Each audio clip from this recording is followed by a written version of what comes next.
Hey everyone, Baby Rizzo back at it again. The void beckons, and so I speak to it. And maybe every once in a while, some little person out there will hear me. So, last time I mentioned I was going to be continuing to whittle through my immense backlog of movies that I just hadn't gotten around to seeing or haven't seen in a long while. And then the holidays happened, and that plan went right out the window. So, I got new movies. And there were a couple of films I didn't really mean to see, so I had to pounce on one of them right away. So here we are with The Lodge. Now, I'd only recently heard about The Lodge from other online reviewers, and it kind of caught my attention. I was not expecting to actually get it for the holidays, but I'm not going to complain. So, whoa. Now, this movie is not a cheery film. I'd kind of the best way to liken The Lodge would be to an Ari Aster film or something similar. I'd most put this in kind of the same camp as Hereditary, but it isn't quite as bleak as Hereditary is. While Hereditary will suck all the light and joy from your world for some time, this one does get dark, but never it's not as dark.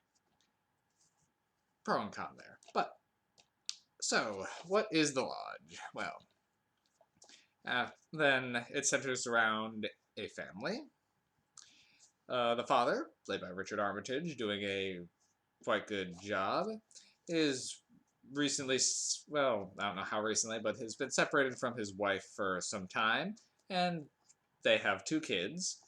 Played by the older son is Aiden is played by Jaden Martell, who's I think right now best known for being in the It remakes as he was Bill Denbrough, uh, the kid Bill Denbrough, obviously, and his daughter Mia is played by Leah McHugh, which I'm not as familiar with, but I think she's got some other stuff coming up.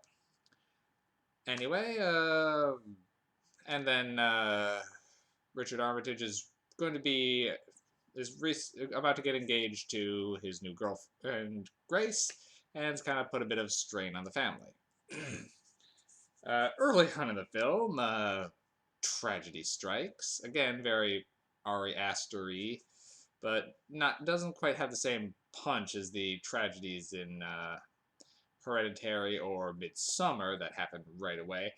But it's pretty up there, and it's one of those things where you kind of see it coming, and that just makes it you watching the slow moving train wreck, which adds a little something there. So, in order to get acquainted with their soon to be stepmom for the holidays, they go up north to a lodge.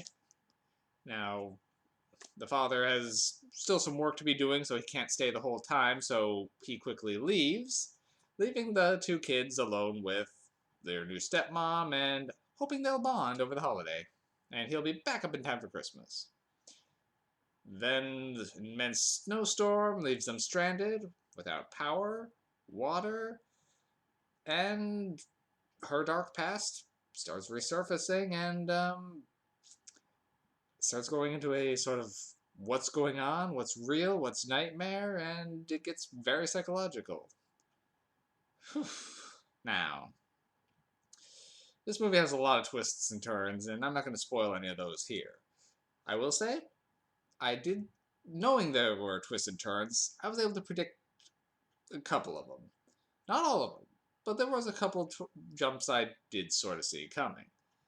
That, again, did not detract from any of it. In fact, it made it all the more horrifying as you could see where this was going, and you're powerless to stop it from getting there. It is a very well written film and a very interesting watch. It's from the same writer director pair as Goodnight Mommy, which I haven't seen, but I've heard that's sort of more of a love it or hate it film. Well, this one I think has been gotten a much more positive reviews. Uh, the Lodge just came out, I think, last year, so it's very new to DVD. It's hard to talk about this movie without revealing anything, and this one's really best to go into cold. So everything I've said about it's really all I can say. Uh, we'll say the actress playing Grace is definitely the standout here. Riley Keough, I think, is how her last name's pronounced.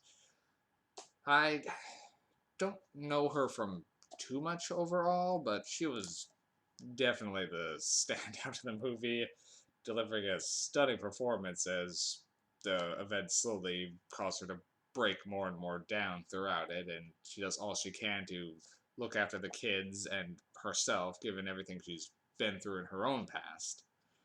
Um, it's definitely a minimalism kind of film. Like, it leaves a lot to the imagination about how things are going and what's actually going on. It's definitely very psychological. Um, Movies like this that are kind of a gut punch are definitely hard to talk about, as I'm discovering here. Usually I've got at least a page full of notes that I've been taking whenever I watch a movie that I'm intending to review, but this one it the thought didn't even enter my head to write anything down. I was too glued to it.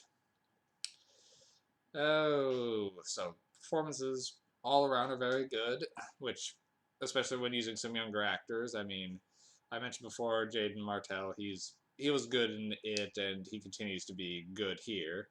He's very standoffish, which makes him a little hard to like at first, but you can see why. And he's a kid, so it's having some natural reactions to the tragedy he's been through. And the younger daughter, Mia, she's does a good job selling it too. So any issues with the acting that I would have with her can actually be explained in the universe that we're presented with here. Like, some of the things don't initially make sense for what they're going through of how she's handling things, but when it goes into a little bit more about what's going on, it makes sense. So, I do recommend this movie.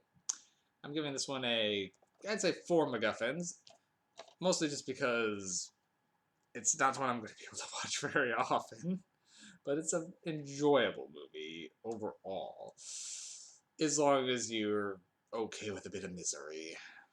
Definitely not for everyone, and if you want something, it's a slow burn. It's I put it in the same kind of categories as before as Hereditary, or if you like The Witch, where it's slow moving, a little dry at times, but with a slow building sense of just dread throughout the whole thing. Seems to be kind of a growing trend in horror films that are going in this direction, and I'm not complaining about that. It's good for a change of pace, but I only don't know how many of these can really come out before they start losing that punch, which is my only concern about this kind of genre. I don't even know exactly what to call this genre other than just misery, but yeah, I'd recommend checking out The Lodge. I really hadn't heard too much on it before, so I don't know how much attention overall it's getting other than like follow people who more follow the genre itself. I know it didn't get a very wide release in theaters. I think it mostly made the festival circuits, but if you have a chance, I'd highly recommend checking it out. It's definitely worth seeing. All right, I received another film for Christmas, so I'm gonna hope to get to that one before the new year. Because once January hits, I'm gonna be doing more of a sort of a theme, well, a loose theme really, but I'll go more into that next time. So, take care, everybody, and hope to see you back.